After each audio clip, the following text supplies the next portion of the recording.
kugira igihugu gitera imbere, kugira Afrika itera imbere nkuko mubona muri Aziya, mibona i Buraya, bano bya muri Aziya mu myaka 20 bari kuri nogero giwacu. Igihugu wumva bari hasi cyane.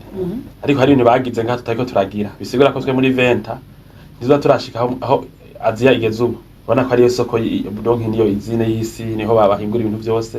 I Buraya naho nyumba y'iko intambara kabiri isi yose yaboma ibintu byinshi. Nko mu myaka 20 yakurikirana nyine barabasuye kwa ibihugu biri kwisa. Naho Amerika yafashe ibintu byinshi sivyo. Hangiye mu bintu abantu hangiye gusanga batazi mugabo berekana ko iterambere rishobora kwihuta. Ibintu bita recherche scientifique na financement za recherche ni ibintu bya pratique. Nta muntu aha muri Afrika izi ngorane zishingiye ku vyuko sivyo amareta abona mu rukiza. Ibihugu byo dabitahuye bizomara nk'imyaka amajana n'amajana tubigurira ivyo bintu twaha kwikora kandi bishoboka. Ravyo kereke pare ubukene muri Afrika buzohaguma kurugero runaka.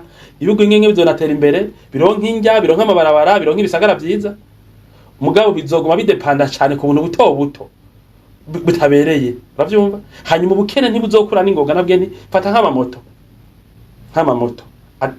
bataguze hanze, ufate imiduga itaguzwe hanze mu myaka nka 10, ufate ababajaje ataguzwe hanze, ufate imiti hamwe twa mu myaka 20-15 dukora nka 50% yikenewe.